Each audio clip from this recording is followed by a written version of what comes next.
علی اکبر مولا مولا مولا مولا علی اکبر مولا سورا کے ارمان مل گئے مٹی میں سورا کے ارمان مل گئے مٹی میں لاش جمع کی لائے ہیں مقتل سے حسین برپا ہے خیمے کے اندر شور و شور لاش جمع کی لائے ہیں مقتل سے حسین برپا ہے خیمے کے اندر ایک شور و شور میت پہ بیٹے کی روتی ہے لیلا میت پہ بیٹے کی روتی ہے لیلا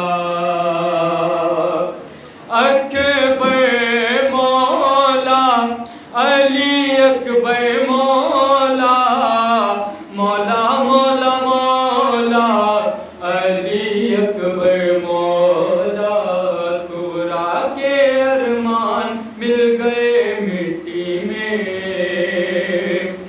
سورا کے ارمان مل گئے مٹی میں چاہنے والی ایک مریضہ باہر کے شادی کی تھی دل میں تمنا مدت سے چاہنے والی ایک مریضہ خواہر کے شادی کی تھی دل میں تمنا مدت سے لیکن دیکھ نہ پائی بھائی کا چہرہ لیکن دیکھ نہ پائی بھائی کا چہرہ اکبر مولا علی اکبر مولا مولا مولا مولا علی اکبر مولا سورا کے ارمان مل گئے مٹی میں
اعوذ باللہ من الشیطان الرجیم بسم اللہ الرحمن الرحیم الحمدللہ رب العالمین وارح الخلائق الاجمعین والصلاة والسلام والتحیۃ والاکرام علی سیدنا و حبیبنا ابی القاسم محمد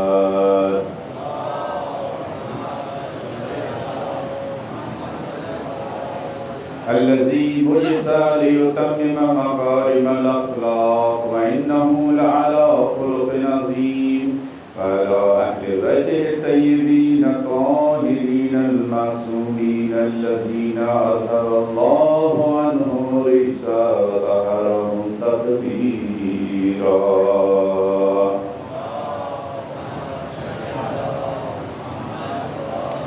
ولعنة الدائمة على أعدائهم أجمعين من الآن إلى قيام يوم الدين أما بعد فقد قال مولانا الحسين عليه السلام إن شيعتنا من سلمت قلوبهم من كل غش ودغل رب اشرح لي صدري ويسر لي أمري واحلل عقدة من لساني يفقهوا قولي.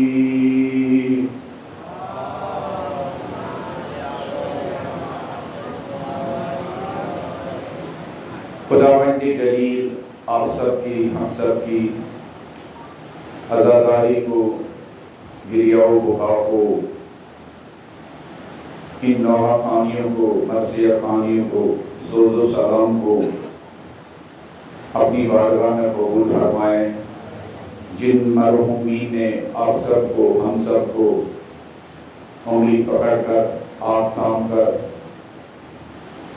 ان حسینی مجلسوں میں آنے کے آداب سکھائے، فرش اعضا پر آنے کے اطوار سکھائے، خدا ان سب کو کروٹ جنت نصیب فرمائیں.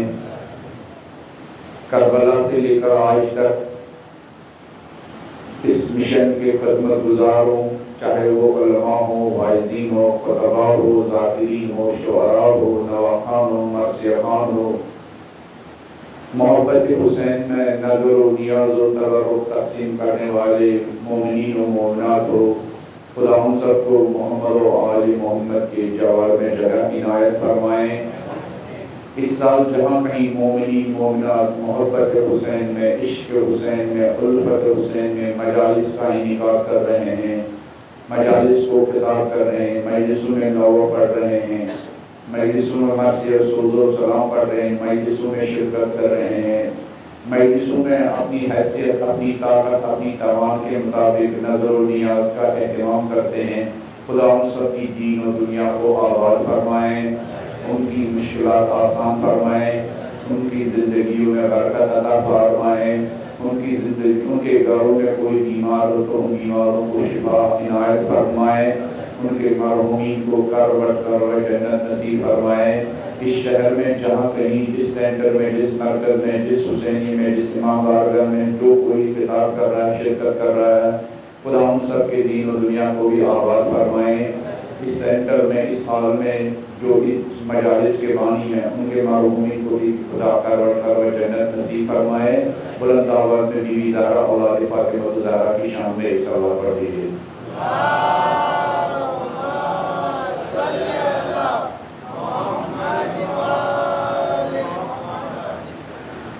اگر ہم چاہتے ہیں کہ ہماری یہ عزاداری، ہماری یہ طرح طرح کے ایفرٹس، ہماری یہ صبح سے شام تک ہماری یہ کوششیں بار آور ثابت ہو اور کسی قدر، کسی حد تک ہماری پرسنل لائف سے لے کر، ہماری فردی زندگی سے لے کر، ہماری فیملی لائف سے لے کر، ہماری سوشل لائف سے لے کر، اس عزاداری کا ہماری اس لائف میں کچھ اثر دکھائی دے، کچھ چینجنگ دکھائی دے، کچھ اصلاح دکھائی دے.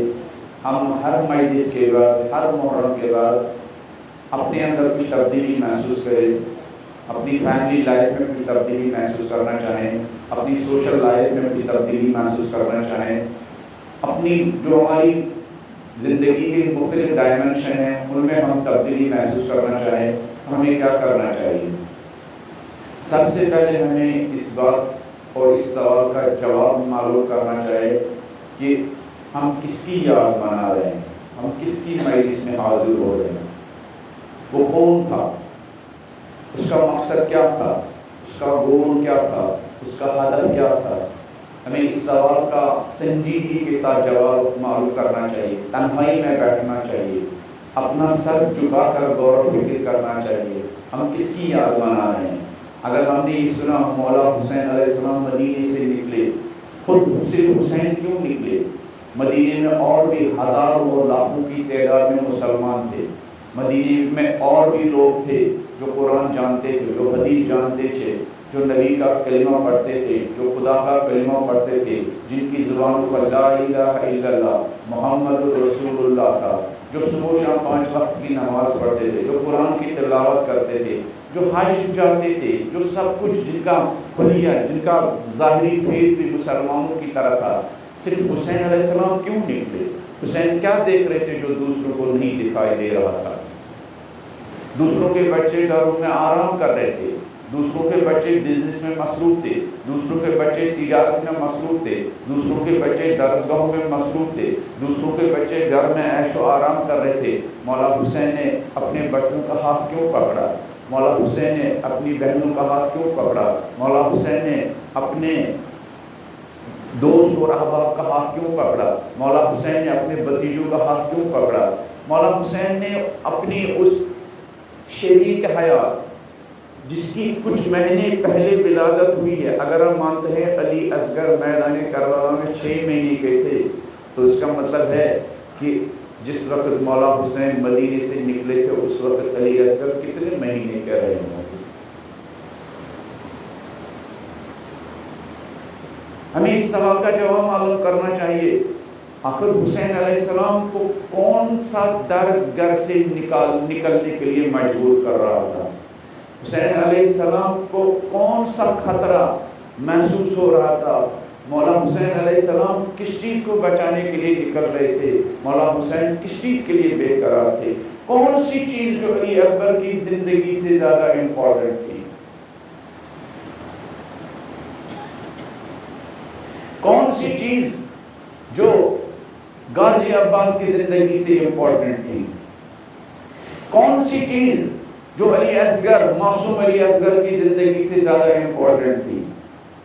اور کون سی چیز حضرت قاسم کی زندگی سے زیادہ امپورٹنٹ تھی کہ اس چیز کو حسین زندہ دیکھنا چاہتے ہیں، چاہے ان شبیہ پیمبر جیسی شکل و صورت رکھنے والے جوان کو کیا قربان کرنا پڑے؟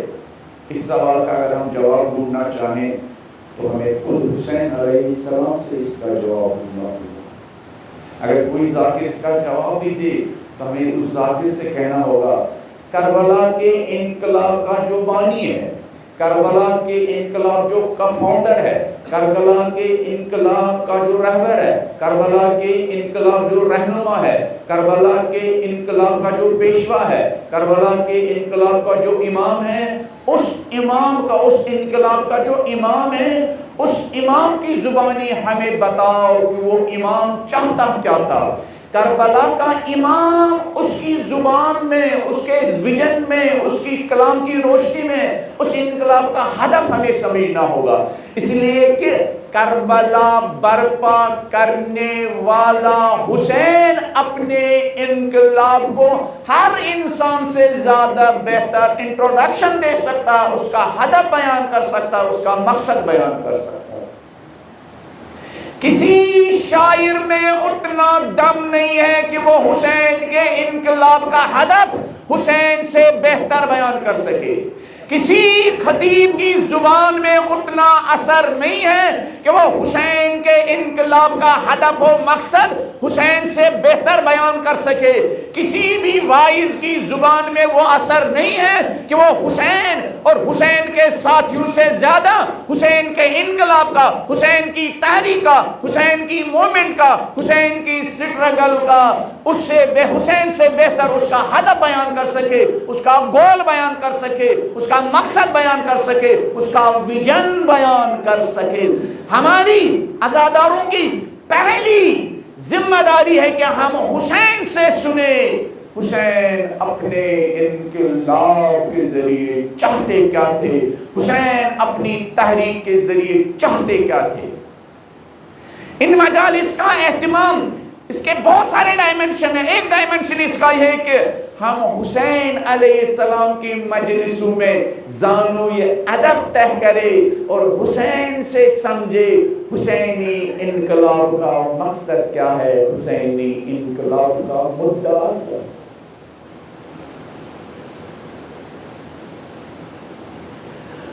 ہماری ان مجالس میں اثر کیوں نہیں ڈال رہی ہے؟ اس لیے کہ ہم سب سے حسین کے انقلاب کے بارے میں سنتے ہیں، خود اس انقلاب کا جو بانی ہے، اس انقلاب کا جو فاؤنڈر ہے، خود اس انقلاب کا جو لیڈر ہے، ہم اس سے سنتے ہی نہیں کہ انقلاب کا مقصد کیا ہے۔ خطبہ مینا میں جس کا کل میں نے ذکر کیا، مینا میں کچھ لوگ کہتے ہیں کربلا، واقع کربلا سے 2 سال پہلے، کچھ لوگ کہتے ہیں واقع کربلا سے 1 سال پہلے، مینا میں مولا حسین نے اپنے ساتھیوں سے کہا مینا میں جتنے حاجی ہیں ان کو بلاؤ۔ 700 حاجی مولا حسین کے خیمے میں جمع ہو گئے، جن میں برجستہ اصحاب تھے، جن میں برجستہ صحابی تھے، جن میں برجستہ تابعین تھے، جن میں برجستہ مفسرین تھے، جن میں برجستہ محدثین تھے، جن میں برجستہ شخصیات تھی۔ ان حاجیوں کے درمیان حسین علیہ السلام اپنا درد دل بیان کر رہے ہیں۔ یہ لوگوں کو جمع کرنے کی سنت اور پھر ان لوگوں تک حسینی پیغام پہنچانے کی سنت، اس کی فاؤنڈیشن خود حسین علیہ السلام نے ڈالی ہے۔ یہ جو فرش عزا ہم بچھاتے ہیں، یہ اسی مولا حسین علیہ السلام کی خطبہ مینا کی سنت ہے۔ مولا حسین نے اپنے ساتھیوں سے کہا حاجیوں کو دعوت دو، ان کو میرے خیمے میں جمع کرو، میں ان کو اپنا پیغام پہنچانا چاہتا ہوں۔ یہ فرش عزا اسی حسینی خیمے کی یاد ہے، جو خیمے، جس خیمے کے نیچے حسین نے میدان مینا میں اپنے انقلاب کا ہدف بیان کیا تھا۔ یہ فرش عزا، یہ مجلس شب عاشورہ مولا حسین علیہ السلام کے اس خیمے کی یاد ہے، جس خیمے کے نیچے حسین علیہ السلام نے اپنے ساتھیوں کے درمیان خطبہ دیا تھا، خدا کی بارگاہ میں اپنا ہدف بیان کیا تھا۔ ہمیں یہ امام بارگاہ نہیں ہے، یہ حسینی خیمہ ہے۔ اس حسینی خیمے کے نیچے کیا کرنا ہے؟ اس حسینی خیمے کے نیچے حسین کے انقلاب کے اہداف سے آشنا ہونا ہے، حسین کے درد سے آشنا ہونا ہے، حسین کی بے قراری سے آشنا ہونا ہے، حسین کے انقلاب کے گول سے آشنا ہونا ہے۔ اگر ہم آشنا ہو جائیں گے انقلاب حسین کے آداب سے، گول سے، حسین کے درد سے، اب یقین مانیے ہماری مجلسوں کا اثر ہو جائے۔ 700 لوگوں کو جمع کیا، پھر اس کے بعد مولا حسین نے فرمایا، کیا فرمایا؟ کل کچھ جملے میں نے اس خطبے کے آپ کے سامنے بیان کیے۔ بلند آواز میں اپنی صحت و سلامتی کے لیے، تمام عزاداروں کی صحت و سلامتی کے لیے، غم حسین منانے والے عزاداروں کی صحت و سلامتی کے لیے، ان عزاداروں کی طرح طرح سے خدمت کرنے والے علماء، واعظین، خطبہ، شعراء، نوا خان، مرثیہ خان، سوز و سلام پڑھنے والے، ان عزاداروں کی خدمت کرنے والے، وہ مومنین جو نظر و نیاز تقسیم کرتے ہیں، ان سب کی صحت و سلامتی اور تندرستی کے لیے، اور اس خیمہ حسینی کے وارث امام زمانہ جل اللہ تعالیٰ فرج الشریف کی سلامتی کے لیے بلند آواز میں صلوات پڑھ دیجیے۔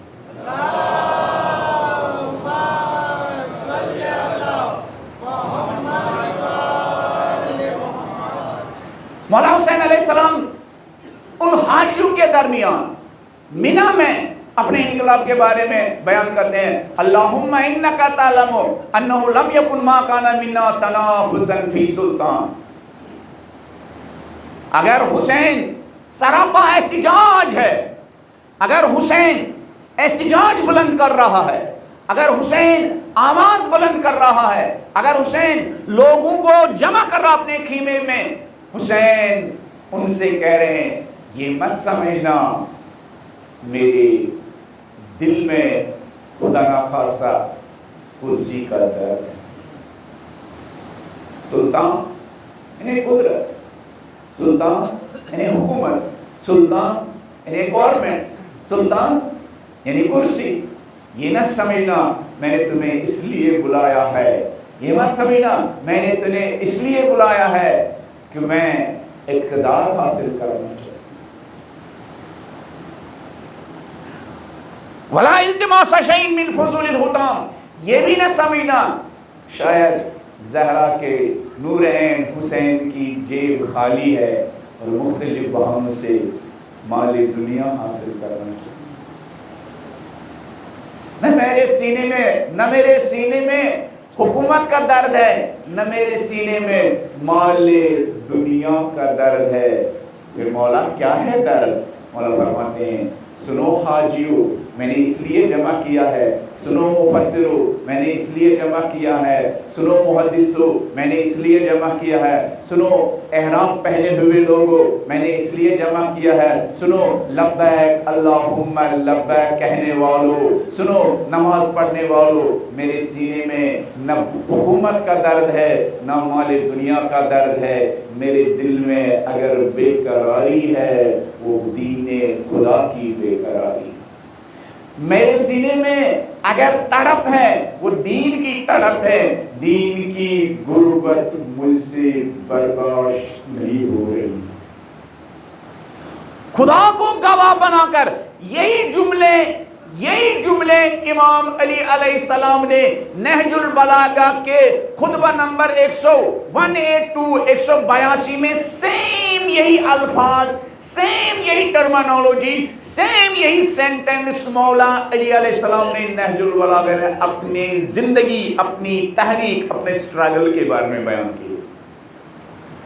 امامت کے اہداف تو ایک ہی ہوتے ہیں نا، امام کے اہداف ایک ہی ہوتے ہیں، یہی الفاظ امام نے بھی بیان کیے ہیں۔ تو مولا حسین فرماتے ہیں میں نے یہ تمہیں اس لیے جمع کیا ہے تاکہ میں تمہارے درمیان دین کا درد بیان کروں کہ چلو، جب ممکن ہے وہ سوال کر سکتے تھے، آپ سوال کریں گے مگر دین کو کیا خطرہ ہے؟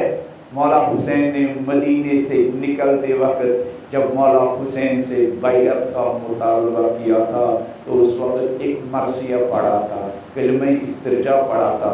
مولا حسین سے جب کہا گیا تھا بیعت کرو یزید کی، مولا حسین نے اس وقت کہا تھا انا للہ وانا الیہ راجعون وعلی الاسلام السلام اذ قد بلیت امہ برائی مثل یزید۔ دین کا اس وقت خدا ہی حافظ ہے، اسلام کا اس وقت خدا ہی حافظ ہے جب دین خدا، جب اسلام کا حاکم یزید جیسا شراری و فاسد بن جائے۔ یزیدی نظام میں رسم دین باقی رہتی ہے، روح دین پامال ہوتی ہے۔ یزیدی نظام میں رسمیں زندہ رہتی ہے، روح دین خطرے میں پڑ جاتی ہے۔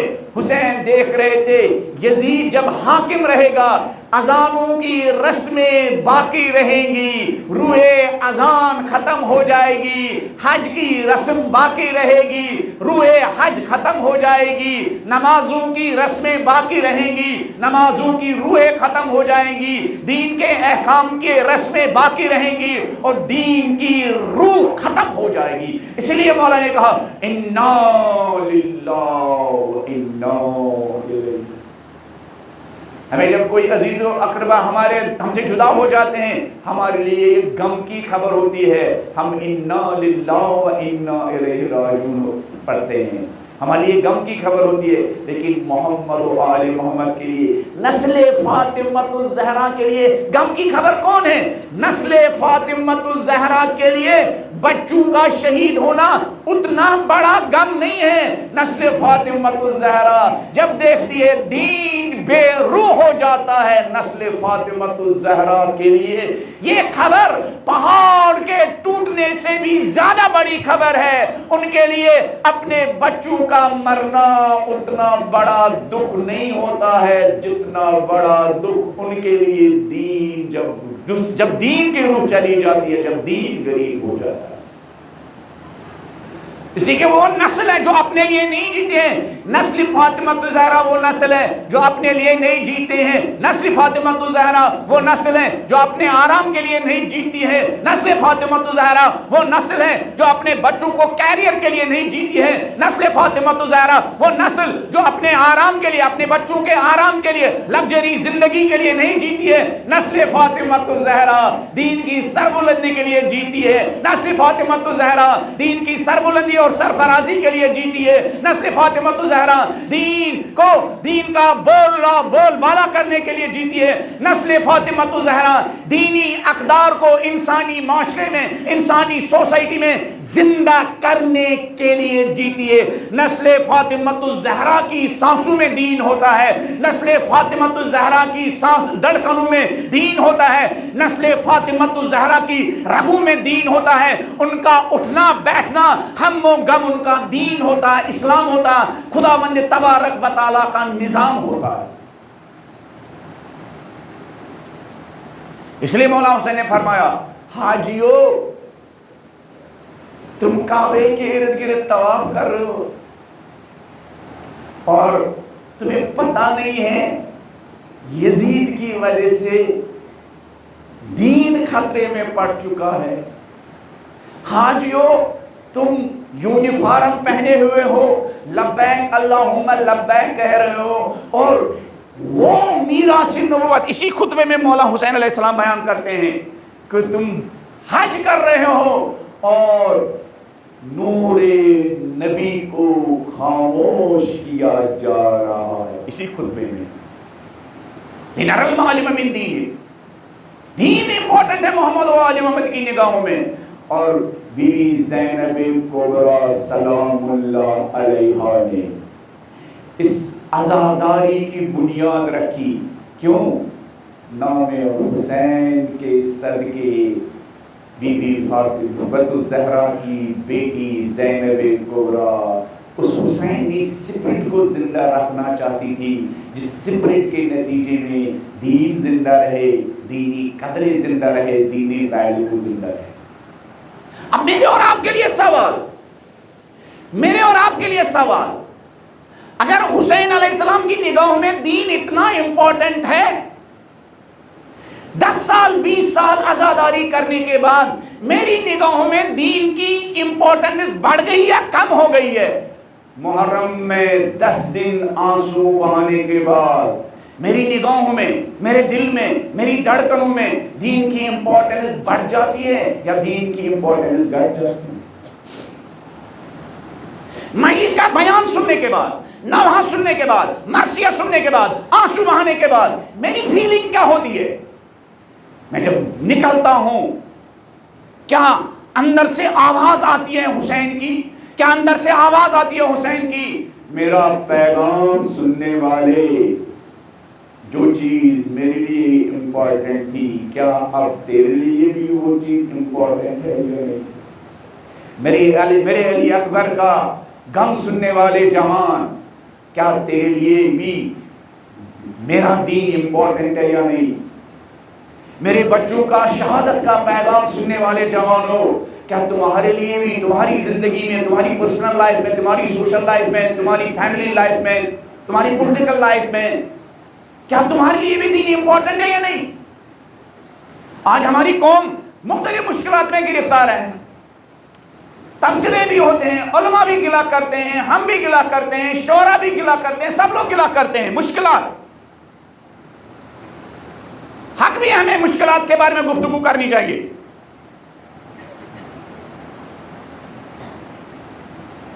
حق بھی ہے. ممکن ہے آج کا جوان, سوشل میڈیا کا جوان یہ سوال کرے, مولانا یہ دین اتنا امپورٹنٹ ہے, حسین اس کے لیے اتنی بڑی قربانی دے رہے ہیں. اگرچہ ہمارے نوجوانوں کو نہ تو وہ سوال پوچھتے ہیں اور نہ سوال کرنے کی جرت ہوتی ہے, اور نہ ممبر پر بیٹھنے والا ان کو سوال کرنے کی اجازت دیتا ہے. اگر نوجوان نے سر مجلس نہیں, مجلس کے بعد مولانا کی, مجھ جیسے حقیر طالب علم کی کسی بات پر سوال مارک کھڑا کیا, کوشچن مارک کھڑا کیا, مولوی صاحب جواب دینے کے بجائے اچھا اتنے بڑے ہو گئے ہو, اس سوال کا جواب ڈھونڈنے کے لیے پہلے 20 سال حکم اور نجف جانا پڑتا ہے. نہیں, سوال کا جواب دینے کے لیے اور سوال کرنے کے لیے 20 سال کم اور نجف نہیں جانا پڑتا ہے. اہل بیت علیہم السلام اپنی مجلسوں میں کھڑے ہونے والے ہر جوان کو سوال کرنے کا حق دیتے ہیں. اہل بیت کو لیلی پوٹوں کی ضرورت نہیں ہے. جرت مند عزاداروں، شیعوں اور مومنوں کی ضرورت ہے۔ اگر ممبر پر بیٹھنے والے خطیب اور کسی طالب علم کے بات سے ان کو اتفاق نہ ہو تو ان کو ہینڈز اپ کرنے کا حق ہے۔ ہمارے نوجوانوں کے اندر سوال نہیں پیدا ہو، اگر سوال پیدا ہو گیا تو مولوی صاحب ان کا منہ بند کر دیتے ہیں۔ مجلس کے بعد مولانا اعلان نہیں کر سکتے بچوں امام زمانہ کے آپ سے کہہ رہے ہیں آگے آنے کے لیے۔ خدا آپ کو ہم سب کو نیک کاموں میں آگے آنے کی توفیق عطا فرمائے۔ بلند آواز میں ایک صلوات پڑھ دیجئے۔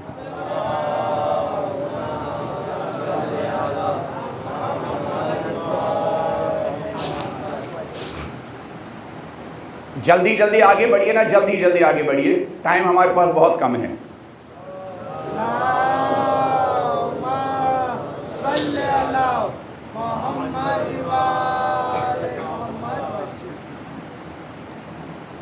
اہل بیت کے لیے دین کیوں امپورٹنٹ ہے؟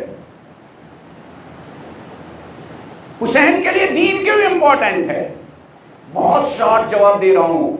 دین اہل بیت کے لیے اس لیے امپورٹنٹ ہے کہ دین ہی اس انسان کو انسان بنانے کی صلاحیت رکھتا ہے۔ وہ انسان جو بائی فیس انسان دکھتا ہے، اس بائی فیس انسان دکھنے والے انسان کو بائی کیریکٹر انسان بنانے کی صلاحیت دین میں ہے اور کسی چیز میں نہیں ہے۔ یہ جو بائی فیس انسان دکھتا ہے، اس کو بائی کیریکٹر انسان بنانے کی صلاحیت دین میں ہے۔ یہ جو شکل و صورت میں انسان دکھتا ہے، اس کو حقیقت میں انسان بنانے کی صلاحیت کس میں؟ دین میں ہے۔ یہ جو اپنے ظاہری حلیے سے انسان دکھتا ہے، اس کے باطن میں انسانی خصلتوں، انسانی اطوار، انسانی کوالٹی، انسانی صفات پیدا کرنے کی صلاحیت جس چیز میں ہے، اس چیز کا نام ہے دین، اس چیز کا نام ہے اسلام۔ اسی لیے شہید استاد مرزا مدری کہتے ہیں انسانیت پر سائنٹسٹوں کا، دانشمندوں کا بہت احسان ہے۔ یہ دیکھیے گرمی ہے، ہمارے چاروں طرف اے سی لگے ہوئے ہیں، سائنس اور ٹیکنالوجی کی برکت سے 40-45 گرمی میں بھی ہم کتنا اچھا فیل کر رہے ہیں، یہ سائنس کی برکت سے ہیں۔ لیکن انسان کے اندر کو اخلاق محمدی کے ذریعے ٹھنڈک پیدا کرنے کی صلاحیت دین میں۔ ٹھنڈک کیا مطلب؟ یعنی یہ انسان کے اندر ایسا اخلاق، انسان غریب بھی ہو تو اتنا سکون ہو کہ 10 کروڑ 50 کروڑ گھروں میں رہنے والا ایک امیر جب اس غریب کے اطمینان کو دیکھے، سکون کو دیکھے تو اپنی انگلی زبان میں رکھے۔ پالنے والے میں تو اس غلط فہمی میں تھا کہ جب آدمی کے پاس 1 کروڑ کی گاڑی ہوگی، 10 کروڑ کا بنگلہ ہوگا، 10 کروڑ کا بینک بیلنس ہوگا، تب جا کے سکون ملے گا۔ یہ دیکھو یہ بوڑھا انسان پیدل سائیکل پر کتنے اطمینان کے ساتھ چل رہا ہے۔ اس کے اطمینان کو دیکھ کر انسان کو یہ محسوس ہو جائے میری زندگی میں ایک خلا ہے۔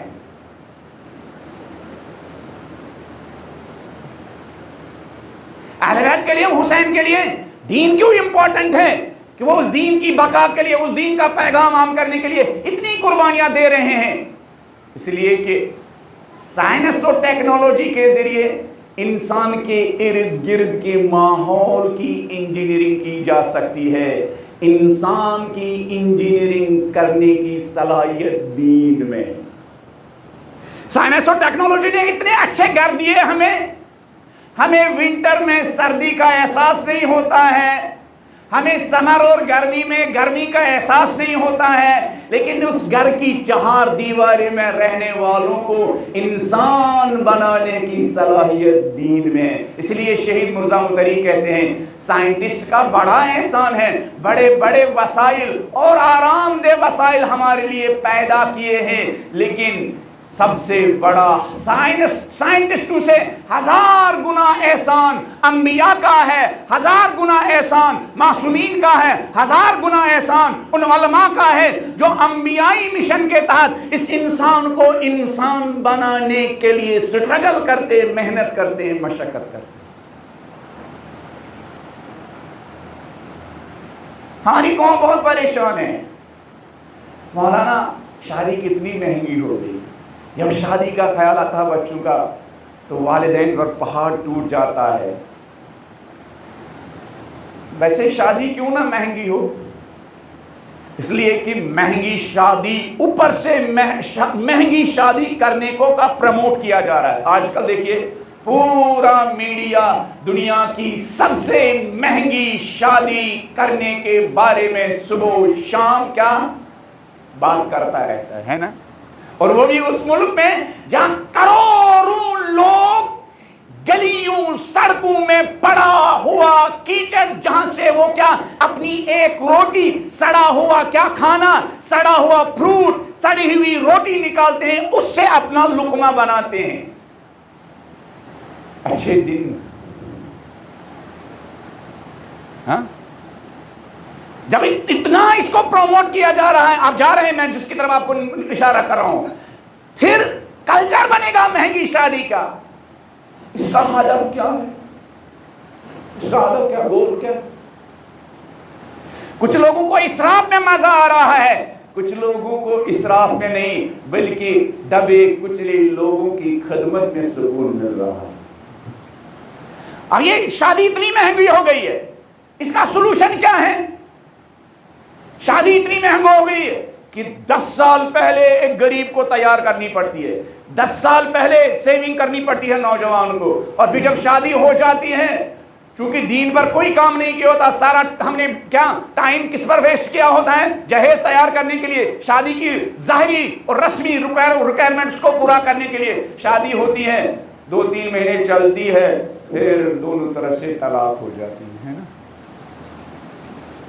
اس کو کون سلوشن دے سکتا ہے؟ پولیس کے پاس اس کا سلوشن ہے، کورٹ کے پاس اس کا سلوشن نہیں ہے، اس کے پاس سلوشن دین کے پاس نہیں۔ دین انسان کو اس انداز سے تربیت کرتا ہے کہ اگر لڑکی خالی ہاتھ بھی ہو، اس خالی ہاتھ لڑکی کو اپنے میکے میں اپنے شوہر کے ذریعے اتنا ریسپیکٹ ملتا ہے کہ وہ اس گھر کی جیسے محسوس ہوتا ہے مالکہ ہے، مالکہ۔ ہمارے علماء کو دیکھیں، ہمارے علماء کتنا ریسپیکٹ کرتے تھے اپنی بیویوں کا۔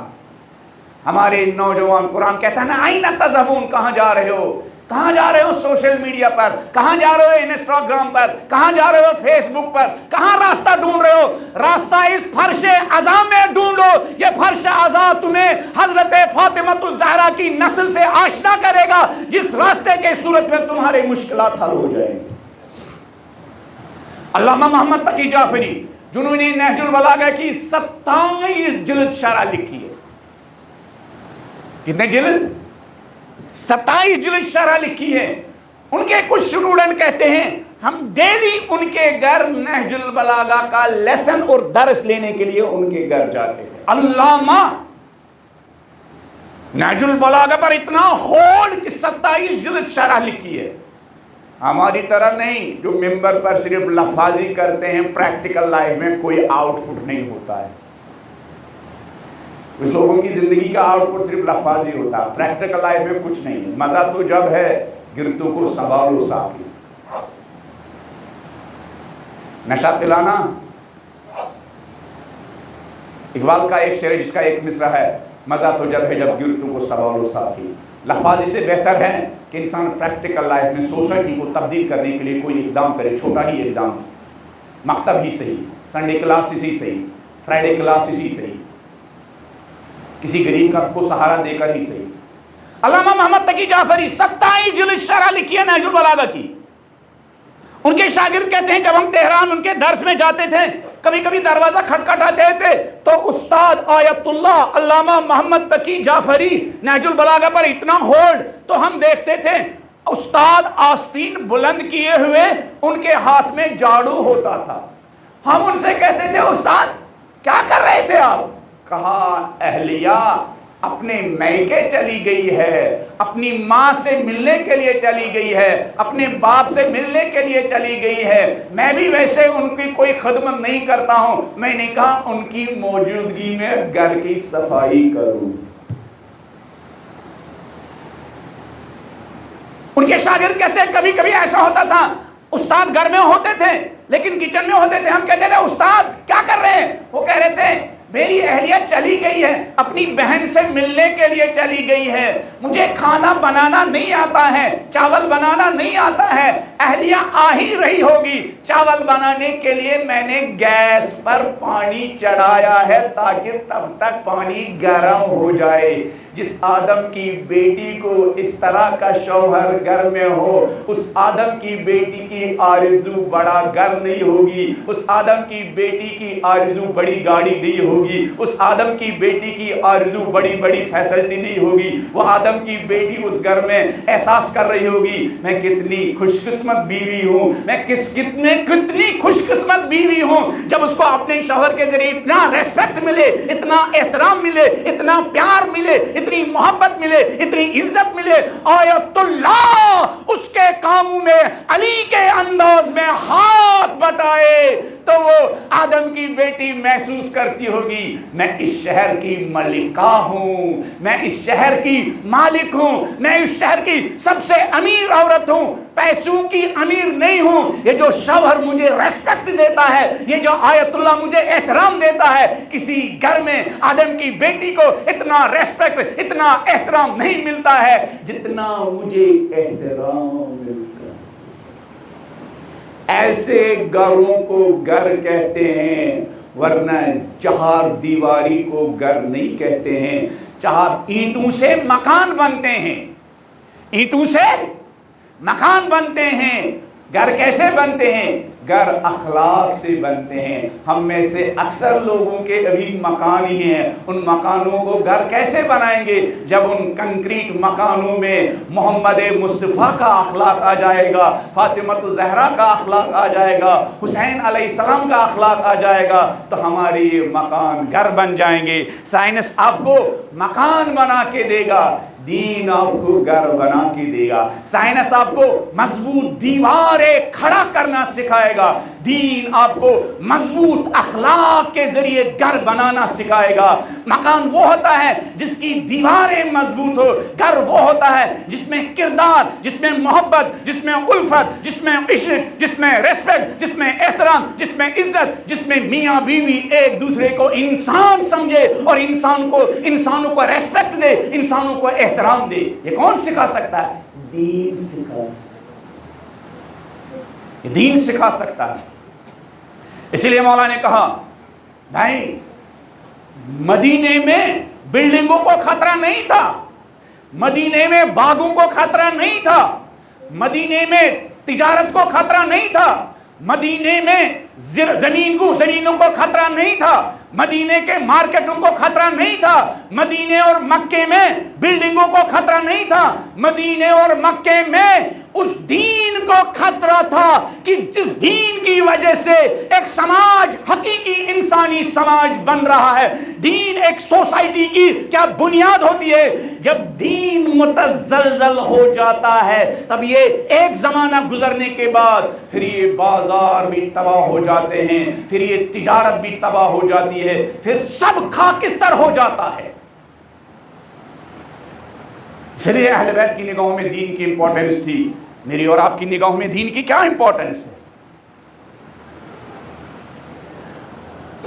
اب آپ خود ہی اندازہ لگائیے، مجلس کے ذریعے ہمارے نوجوانوں کے اندر دینی اسپرٹ مضبوط ہونا چاہیے یا کمزور ہونا چاہیے؟ حسین کا اتنا درد سننے کے بعد مجلس کے ذریعے نوجوانوں کے اندر دینی اسپرٹ کیا مضبوط ہونا چاہیے، مستحکم ہونا چاہیے، یا دینی اسپرٹ کمزور ہونا چاہیے؟ جن مجلسوں کے ذریعے، جس بیان کے ذریعے ہماری قوم، ہمارے نوجوانوں کا دینی اسپرٹ کمزور ہو جائے، دینی جذبہ ضعیف ہو جائے، سمجھے اس مجلس میں حسین علیہ السلام کے پیغام سے وفاداری نہیں ہو رہی ہے۔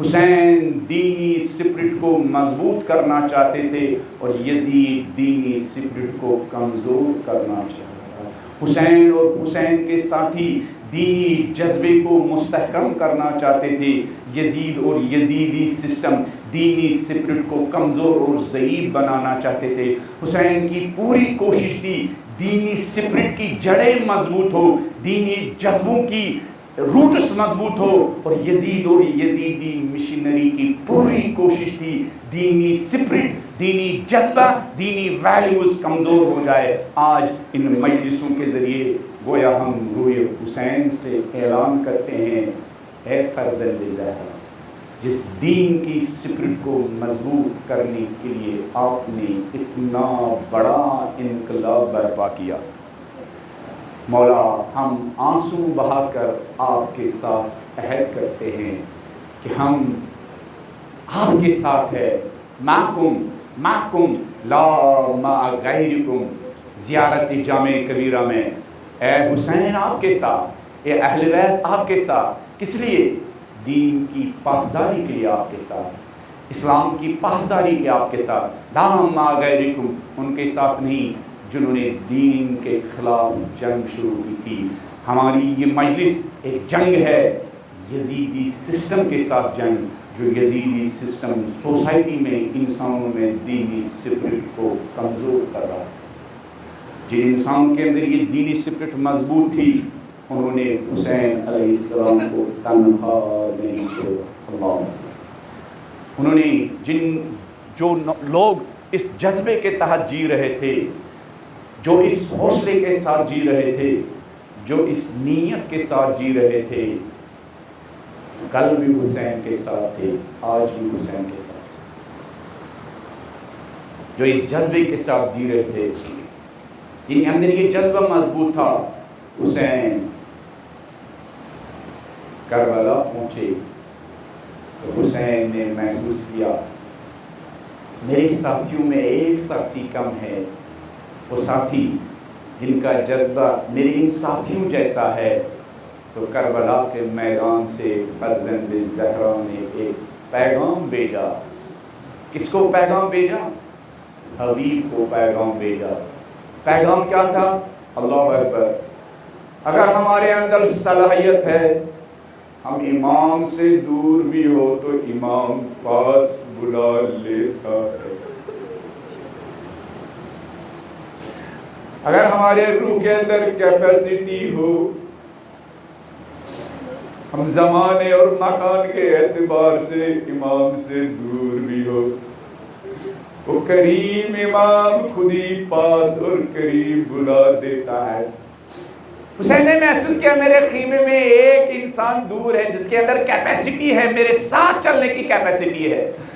تو حسین نے خط لکھا، من حسین ابن علی الی رجل فقیہ، حسین کی طرف سے ایک فقیہ اور دانشمند انسان کے لیے۔ اللہ اکبر، اللہ اکبر، اگر ان آنسوؤں کے صدقے ہمارے دل پاک ہو جائیں، کل پردے غیب سے ہمارے لیے بھی ایک پروانہ آ جائے گا۔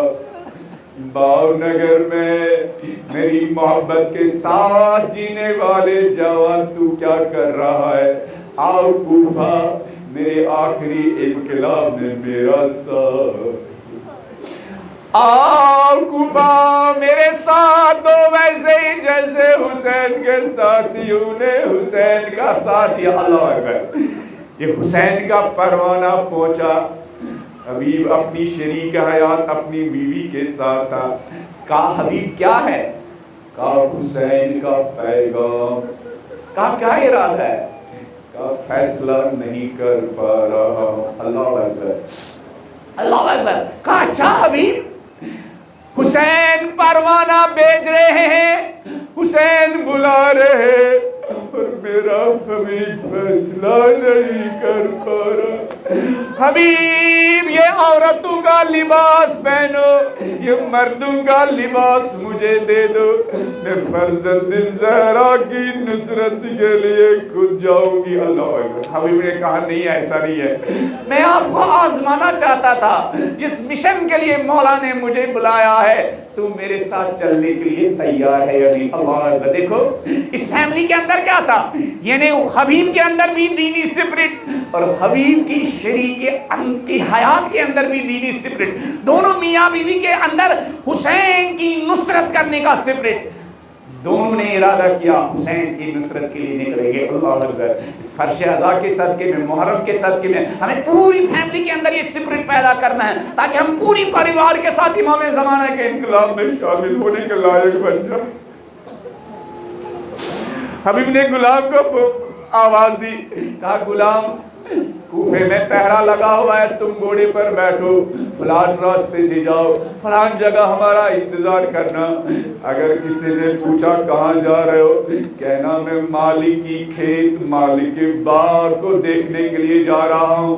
حبیب کا غلام نکلا، حبیب اور حبیب کی اہلیہ کو گھر سے نکلنے میں کچھ دیر ہو گئی، جب حبیب اس کھیت کے پاس اپنے غلام کے قریب دیکھا، حبیب نے عجیب منظر دیکھا، وہ غلام حبیب کے گھوڑے سے کہہ رہا تھا گھوڑے شاید حبیب نہیں آئے گا لیکن گھوڑے چلو میں اور آپ زہرا کے غریب حسین کی نصرت کے لیے جائیں گے۔ حبیب یہ دیکھ رہا تھا، سن رہا تھا، حبیب نے اپنا سر پیٹنا شروع کیا، کہا میرے حسین آپ کی غربت پر میرا سلام، میرے مولا یا تو غلاموں کی غیرت بھی جوش مارنے لگی، میرے مولا اجرکم اللہ، اجرکم اللہ۔ حبیب نے غلام سے کہا چلے جاؤ میں آزاد کیے دیتا ہوں، مگر اس غلام کے اندر بھی دینی سپرت تھی، اس غلام کے اندر بھی حسین علیہ السلام کو نصرت کرنے کا جذبہ تھا۔ کہا غلام آزاد کر دیتا ہوں، وہ غلام حبیب کے قدموں میں گرا، کہا حبیب آج تک تیرا غلام تھا، آج تک تیرا غلام تھا حبیب، آج کے بعد فرزند زہرا کا غلام بننے کا شرف ملنے والا تھا، جس غریب حسین کی نصرت کے لیے تم جا رہے ہو، حبیب مجھے بھی اس حسین کی نصرت کے لیے لے جاؤ۔ 3 لوگوں کا یہ قافلہ نکلا، حسین علیہ السلام کے ساتھیوں نے دیکھا دور سے ایک چھوٹا قافلہ آ رہا ہے، مولا حسین سے ساتھیوں نے کہا آقا دیکھیں دور سے ایک سایہ دکھائی دے رہا ہے۔ حسین نے کہا اگر ہوگا بھی تو میرے بچپنے کا دوست حبیب ہوگا۔ اللہ اکبر۔ اگر ہوگا بھی میرے بچپنے کا دوست حبیب ہوگا۔ حسین کے ساتھیوں نے استقبال کیا۔ اللہ اکبر۔ ایک مرتبہ علی کی بیٹی کو احساس ہوا اس غربت میں میرے بھائی کی نصرت کے لیے کوئی آیا ہے۔ بی بی نے کہا ذرا معلوم کرو، دیکھو اس غربت میں میرے بھائی حسین کی نصرت کے لیے کون آیا ہے۔ ایک مرتبہ بی بی سے کہا گیا بی بی حسین کے بچپنے کا دوست حبیب آیا ہے۔ بی بی نے پیغام پہنچایا جا کے حبیب سے کہہ دو علی کی بیٹی زینب نے سلام کہا ہے۔ جب قاسم نے سلام پہنچایا حبیب علی کی بیٹی زینب سلام کہہ رہی ہے۔ حبیب نے اپنا سر پیٹنا شروع کیا، نجف کی طرف رخ کیا۔ ارے میرے مولا آپ کی بیٹیوں کی یہ کیا غربت ہے مولا، آج سیدانیہ ہم غریبوں کو، آج سیدانیہ ہم غلاموں کو سلام کر رہی ہے۔ میں کہوں گا حبیب نہیں تو تو حبیب اس وقت جب علی کی بیٹیوں کی غربت کا آغاز ہو گیا، جب علی کی بیٹیوں کا رسن بستا کوفہ سے شام لے کے جا رہا تھا، نہ حسین تھے نہ عباس تھے نہ علی اکبر تھے نہ قاسم تھے۔ زینب نے آواز دیا جدہ یا رسول اللہ، ارے میرے نانا آئیے آپ کی بیٹیاں کوفہ شام کے بازار میں لائی جا رہی ہے میرے نال لعنت اللہ علی القوم الظالمین وسیعلم الذین ظلموا ایمن ینقلبون پڑھنے والے ان آنسوؤں کے صدقے پڑھنے والے اس مجلس میں جو بزرگ لوگ ہیں ان کے آنسوؤں کے صدقے ان پاک نوجوانوں اس پاک بچوں کے آنکھوں سے نکلنے والے آنسوؤں کے صدقے پڑھنے والے ان آنسوؤں کے صدقے ہم سب کو امام زمانے کے نصرت کے لائق بننے کی توفیق عطا فرما پڑھنے والے کربلا کے شہیدوں کی طرح ہم سب کو اپنے وقت کے امام کا وفادار بننے کی توفیق عطا فرما کربلا کے شہیدوں کی طرح اپنی زندگیاں وقت کے امام کے رکاب میں قربان کرنے کی توفیق عطا فرما پڑھنے والے جن نمازوں کو حسین کے ساتھیوں نے تیروں کی بارش میں قائم کیا پڑھنے والے ان نمازوں کو اول وقت پڑھنے کی